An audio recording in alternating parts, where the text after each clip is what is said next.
ప్రపంచంలో యువజనులపై జరుగుతున్నటువంటి అత్యాచారాలకు వ్యతిరేకంగా ఉఫ్డీ తీసుకున్నటువంటి ప్రపంచ సాలిడారిటీ ఫలస్తీన్ సాలిడారిటీ పిలుపులో భాగంగా ఈరోజు అఖిల భారత యోజన సమైక్య జాతీయ సమితి పిలుపు మేరకు హైదరాబాద్ తెలంగాణ రాజధానిలో కూడా అఖిల భారత యోజన సమైక్య ఫలస్తీన్కి సాలిడారిటీగా కార్యక్రమాన్ని నిర్వహిస్తుంది.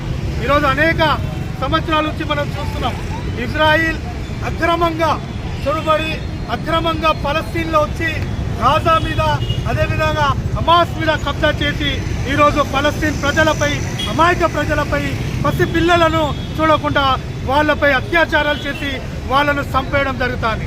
అదే కాదు, కొన్ని సంవత్సరాల నుంచి, కొన్ని నెలల నుంచి వాళ్ళకు ఆహారం, నీళ్లు, వసతులు అనేక రకాలుగా డైలీ రొటీన్స్లో ఉన్నటువంటి అన్ని వస్తువులను కూడా ఆపేసి ఈరోజు ఆకలి చావులకు కారణమవుతుంది. ఈరోజు పసిపిల్లలు పాలు తాగే ఒక నెల పిల్లలు, 2 నెలల పిల్లలు పాలు తాగే పసిపిల్లలకు పాలు దొరకగా నీళ్లతోని గడపాల్సిన పరిస్థితి ఈరోజు ఫలస్తీన్లో వచ్చింది. అనేక 6,000 మంది పసిపిల్లలు ఇప్పటికే ప్రాణం వదిలేశారు. తిండి లేక, పాలు లేక, ఆహారం లేక. అంటే ఇంత దిగజారినటువంటి పరిస్థితులకు ఫలస్తీన్ గురి చేస్తున్నా కూడా ఈరోజు ప్రపంచం మౌనంగా ఉంది. ఒక పక్కన ఇజ్రాయిల్, అదే పక్కన అమెరికా, ఒక పక్కన సామ్రాజ్యవాద దేశాలను కూడా ఫలస్తీన్ మీద జులుం చేస్తున్నా కూడా ఈరోజు గల్ఫ్ కానీ, సౌదీ కానీ, భారతదేశం కానీ అనేక దేశాలు సైలెంట్గా ఉన్నాయి. ఎందుకు మౌనం? ఈరోజు మానవ జాతికి చంపుతుంటే ఎందుకు యుఎన్ఏ మాట్లాడతలేదు? ఎందుకు యుఎన్ఏ అక్కడ మిలిటరీని పంపి ఆ యుద్ధాన్ని ఆపుతలేరు అని ఈరోజు అఖిల భారత యోజన సమైక్య ప్రశ్నిస్తుంది.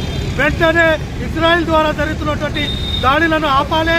అదేవిధంగా భారతదేశం కూడా ఇంటర్నల్ అఫైర్స్లో భాగంగా ఈరోజు మనం గత అనేక సంవత్సరాల నుంచి, నెహ్రూ నుంచి మన్మోహన్ సింగ్ వరకు ఈరోజు ఫలస్తీన్కే సాలిడారిటీగా అండగా నిలిచినటువంటి దాఖలా ఉంది. కానీ గత 10 సంవత్సరాల నుంచి మోదీ సర్కార్ అధికారంలో వచ్చిన తర్వాత ఇజ్రాయెల్కి సపోర్ట్ చేస్తాను. ఇది కాదు, ఇది భారతదేశ ఇంటర్నల్ అఫైర్స్కి వ్యతిరేకం, రాజ్యాంగానికి వ్యతిరేకం, భారతదేశ ప్రజలకు వ్యతిరేకం. ఎందుకంటే భారతదేశ ప్రజలు ఎప్పుడు కూడా ప్రపంచంలో ఎక్కడ జులుం జరిగినా కూడా వాళ్ళ ఆ జులుంకి వ్యతిరేకంగా నిలబడినటువంటి ప్రజలు. అందుకే ఈరోజు మోదీ సర్కార్ కూడా ఈ ఫలస్తీన్పై జరుగుతున్నటువంటి దాడుల గురించి మాట్లాడాల్సిన అవసరం ఉంది. వెంటనే ఈ దాడులను ఆపేయడానికి ప్రయత్నం చేయాల్సిన అవసరం ఉందని కూడా ఈరోజు అఖిల భారత యోజన సమైక్య డిమాండ్ చేస్తుంది. లేని పక్షంలో రాబోయే రోజుల్లో అనేక పోరాటాలు చేస్తామని కూడా ఈ సందర్భంగా హెచ్చరిస్తుంది.